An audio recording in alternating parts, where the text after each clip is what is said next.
ನಾನು 17 ತಿಂಗಳು ಗ್ರಾಮ ಪಂಚಾಯಿತಿ ಅಧ್ಯಕ್ಷಳಾಗಿ ಕರ್ತವ್ಯ ನಿರ್ವಹಿಸಿದ್ದು, ನಂದಿ ಪಂಚಾಯಿತಿ ವ್ಯಾಪ್ತಿಯಲ್ಲಿ ಸುಮಾರು ರೆಸಾರ್ಟ್ ಲೇಔಟ್ಗಳಿವೆ. ಅಕ್ರಮವನ್ನೆಲ್ಲ ಬಯಲಿಗೆಳೆದು ಪಂಚಾಯಿತಿಗೆ ಆದಾಯ ಹೆಚ್ಚಿಸುವ ಗುರಿ ಹೊಂದಿದ್ದೆ. ಆದರೆ ಕೆಲ ಸದಸ್ಯರ ಅಕ್ರಮ ದಂಧೆಗಳಿಗೆ ಬೆಂಬಲ ಕೊಡಲಿಲ್ಲ, ಅಕ್ರಮ ಬಿಲ್ಲುಗಳಿಗೆ ಸಹಿ ಹಾಕಲಿಲ್ಲ. ಅಲ್ಲದೆ ಒಬ್ಬ ಸದಸ್ಯ ನನ್ನ ಮಂಚಕ್ಕೂ ಕರೆದ. ನಾನು ಒಪ್ಪಲಿಲ್ಲ ಎಂಬ ಕಾರಣಕ್ಕೆ ನನ್ನ ವಿರುದ್ಧ ಅವಿಶ್ವಾಸ ನಿರ್ಣಯ ಮಂಡಿಸಿ ಅಧ್ಯಕ್ಷ ಸ್ಥಾನದಿಂದ ಕೆಳಗಿಳಿಸಿದ್ದಾರೆ ಎಂದು ಮಾಜಿ ಅಧ್ಯಕ್ಷೆ ಮಾನಿನಿ ಶ್ರೀನಿವಾಸ್ ಆಕ್ರೋಶ ವ್ಯಕ್ತಪಡಿಸಿದ್ದಾರೆ. ಕರೆದ್ರು, ಏನಂತ ಬನ್ನಿ ನನ್ನ ಹತ್ರ ಮಲ್ಕೊಳ್ಳಿ ಅನ್ನೋ ರೀತಿಯಲ್ಲಿ ಕೆಟ್ಟ ರೀತಿಯಲ್ಲಿ ವರ್ತನೆ ಮಾಡಿದ್ರು. ಒಬ್ಬ ಊರಿನ ಮುಖಂಡ JCB ಮಂಜುನಾಥ್ ಅನ್ನೋರು ಅವ್ರ ಹತ್ರ ಸ್ಪಂದಿಸ್ದಿದ್ದ ಕಾರಣ ಮತ್ತು ಅವ್ರದ್ದು ಸರ್ವೆ ನಂಬರ್ 197ನೇ ಒಂದು ಗೋಮಾಳ ಜಾಗನ ಅವ್ರು ಒತ್ತುವರಿ ಮಾಡ್ಕೊಂಡಿರೋದ್ರಿಂದ ಅದನ್ನು ಕೇಳಿದ್ರಿಂದ ಅವ್ರ ಜೊತೆ ಒಂದುಗೂಡಿ ನನ್ನನ್ನು ಯಾವುದೇ ಕಾರಣಕ್ಕೂ ಆ ಸೀಟಲ್ಲಿ ಕುದಿಸ್ಕೋಕೂಡ್ದು ಅಂತ ಸತತವಾಗಿ 5 ತಿಂಗಳಿಂದ ಇದ್ರ ಬಗ್ಗೆ ಪ್ರಯತ್ನ ಮಾಡ್ತಾನೇ ಇದ್ದರು. ಎಲ್ಲೋ ಒಂದು ಕಡೆ ನಾವು ಗೆದ್ಕೊಂಡೇ ಬಂದರೆ ಲಾಸ್ಟು ಮೊನ್ನೆ ಎಲ್ಲರನ್ನೂ ರೆಸಾರ್ಟ್ ರಾಜಕೀಯ ಅಂತ ಮಾಡಿ ಕರ್ಕೊಂಡೋಗಿ ನನ್ನ ನಿಲ್ಲಿಸಿದ್ರು. ಸಾಲದಿದ್ದಕ್ಕೆ ಚಿಕ್ಕಬಳ್ಳಾಪುರ ತಾಲೂಕಿನ ನಂದಿ ಗ್ರಾಮ ಪಂಚಾಯಿತಿ ಮಾಜಿ ಅಧ್ಯಕ್ಷೆ ಮಾನಿನಿ ಶ್ರೀನಿವಾಸ್ ಅವರ ವಿರುದ್ಧ ಅವಿಶ್ವಾಸ ನಿರ್ಣಯ ಮಂಡಿಸಿ ಅಧ್ಯಕ್ಷ ಸ್ಥಾನದಿಂದ ಕೆಳಗಿಳಿಸಿದ್ದಾರೆ. ಹಾಗಾಗಿ ಅವರು ಇಂದು ಪತ್ರಕರ್ತರ ಭವನದಲ್ಲಿ ಸುದ್ದಿಗೋಷ್ಠಿ ನಡೆಸಿ ಮಾತನಾಡಿ, ತನ್ನ 17 ತಿಂಗಳ ಅಧಿಕಾರಾವಧಿಯಲ್ಲಿ ನಡೆದ ಕಹಿ ಘಟನೆಗಳನ್ನು ತೆರೆದಿಟ್ಟಿದ್ದಾರೆ. ನನ್ನ ಗಂಡ ಶ್ರೀನಿವಾಸ್ ಬದುಕಿದ್ದಾಗ ಅವರು ಸದಸ್ಯರಾಗಿದ್ದರು. ಅಧ್ಯಕ್ಷರಾಗಬೇಕು, ನಂದಿ ಪಂಚಾಯಿತಿಯನ್ನ ಅಭಿವೃದ್ಧಿಗೊಳಿಸಬೇಕೆಂಬ ಕನಸು ಕಂಡಿದ್ದರು. ದುರಾದೃಷ್ಟವಶಾತ್ ತೀರಿಕೊಂಡರು ಎಂದರು. ಅಲ್ಲಿ ರಿಪೇರಿ ಬಂದರೆ ಅದೇ ಬಿಲ್ಲನ್ನು ಎತ್ತಿ ಪಂಚಾಯಿತಿಗೆ ಇಡ್ತಾರೆ. ಆ ಬಿಲ್ಲನ್ನು ಪಾಸ್ ಮಾಡಲ್ಲ ಅನ್ನೋ ಒಂದು ಕಾರಣಕ್ಕೆ, ಅದೊಂದು ಕಾರಣಕ್ಕೆ, ಮತ್ತು ಅವ್ರ ತೋಟಕ್ಕೆ ಔಷಧಿಗಳು ಹೊಡೆಯೋದಕ್ಕೆ ಪಂಚಾಯಿತಿಯಿಂದ ಬಿಲ್ಗಳಿಡ್ತಾರೆ. ಇದಕ್ಕೆಲ್ಲ ನಾನು ತಿರಸ್ಕರಿಸಿದ್ದಕ್ಕೆ ಅದನ್ನು ನನ್ನ ಮಂಡಿಸ್ತಾರೆ. ಮತ್ತು ಇದೇ ರತ್ನಮ್ಮವನ್ನು ಅವರು ಹೂವು ತೊಗೊಂಬರ್ತಾರೆ. ಅಲ್ಲಿ ರೇಟ್ ನೋಡಿದ್ರೆ ಅಲ್ಲಿ 5,000 ರೂಪಾಯಿ ಇದ್ದರೆ ಇವರು 20,000 ರೂಪಾಯಿ ಹಾಕ್ತಾರೆ ಬಿಲ್ಲು.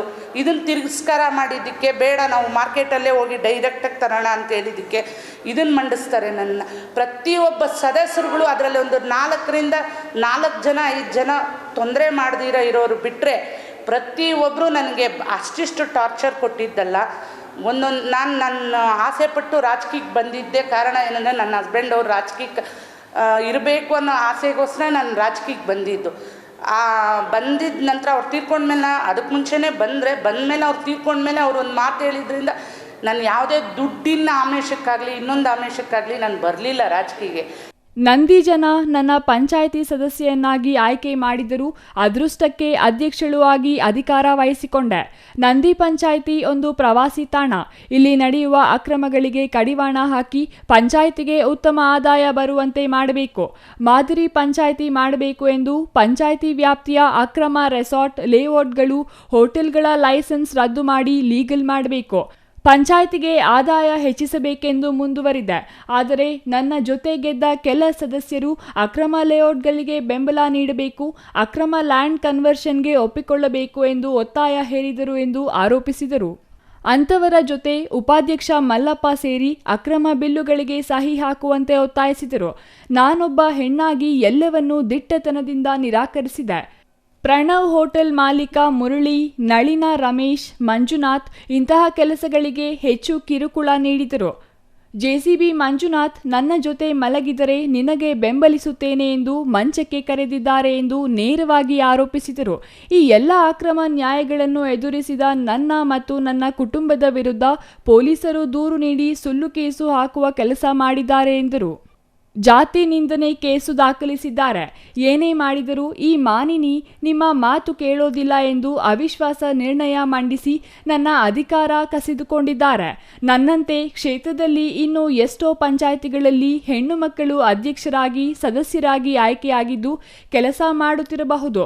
ಮತ್ತೊಬ್ಬರಿಗೆ ಗುಲಾಮರಾಗಿ ತಲೆ ತಗ್ಗಿಸಿಕೊಂಡು ಅವರು ಹೇಳಿದ ಕಡೆ ಸಹಿ ಹಾಕಬೇಡಿ. ಅಲ್ಲಿ ನಡೆಯುವ ಅಕ್ರಮ ಅನ್ಯಾಯಗಳನ್ನು ದಿಟ್ಟವಾಗಿ ಎದುರಿಸಿ ಎಂದು ಸಲಹೆ ನೀಡಿದರು. ಏನು ಹೆಂಗೆ ಎಲ್ಲ ಅಂತ ರೋಪುಗಳು ಹಾಕಿದ್ರು.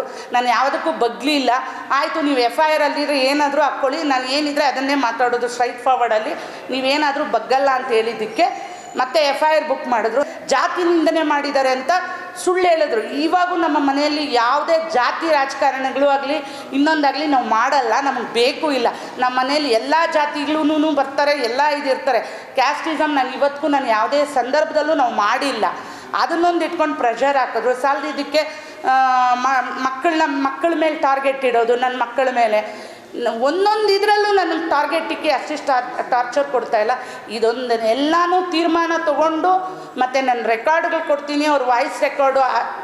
ಏನಕ್ಕೋಸ್ಕರ ಇಷ್ಟೆಲ್ಲ ಹೇಳ್ತಾ ಇದ್ದೀನಿ ಅಂದರೆ, ಇದೇ JCB ಮಂಜುನಾಥ್ ಅನ್ನೋರು ನನ್ನ ಬಗ್ಗೆ ಆ ರೀತಿ ಕರೆದಾಗ ಅಲ್ಲಿ ಒಂದು ಹೆಣ್ಮಗು ಅಲ್ಲಿಗೆ ರಾಜಕೀಯಕ್ಕೆ ಬರೋದು ಬರೀ ದುಡ್ಡಿರಬೇಕು, ಇಲ್ಲ ಒಂದು ಪವರ್ ಇದ್ರೇ ಮಾತ್ರನೇ ರಾಜಕೀಯಕ್ಕೆ ಬರಬೇಕಾ? ಯಾಕಂದರೆ ನನ್ನಂಥ 100 ಜನ ಹೆಣ್ಮಕ್ಳು ರಾಜಕೀಯದಲ್ಲಿ ಇದ್ದಾರೆ, ಬರ್ತಾರೆ, ಇನ್ನು ಮುಂದುವರಿಬೇಕು.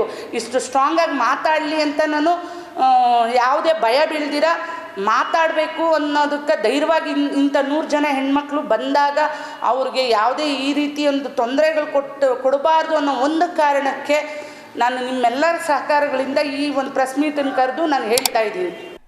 Ambareesh N, CTV news, Chikkaballapur.